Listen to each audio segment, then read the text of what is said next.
The interesting thing is thinking about this specifically through the Taking Back Sunday lens. What would people in their fan base be more upset about? Adam Lazzara lip syncing to the studio track and it sounds amazing, just like it does, like the way you remembered, and he's up there and he's being super charismatic and it sounds great, or he's doing it live and it sounds the way that it sounds. I mean, that's the balance you got to strike, right?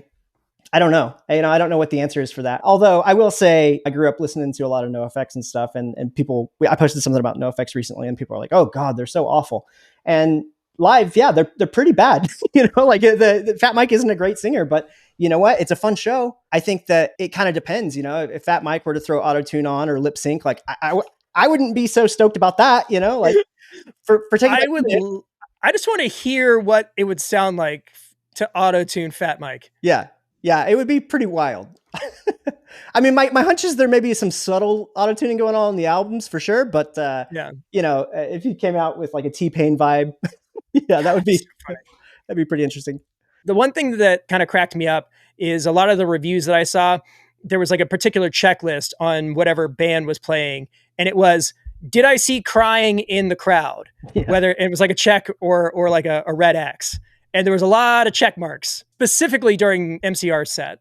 Yeah, I mean, it's kind of in the name, right? The emo stuff, right? Like people do get emotional seeing these acts, especially if you haven't ever seen My Chemical Romance. It's a pretty eye-opening thing, right? Like it's like, especially if it's one of your favorite bands, it's pretty emotional up there. There's a lot of dust in the air, I think, during some of these sets, especially for folks like me. Like I said, I love Cartel and I'd never seen them. Me and my wife looked at each other when we were singing, like, honestly, we're like, I can't believe they were seeing this right now at our age. It's kind of one of those moments.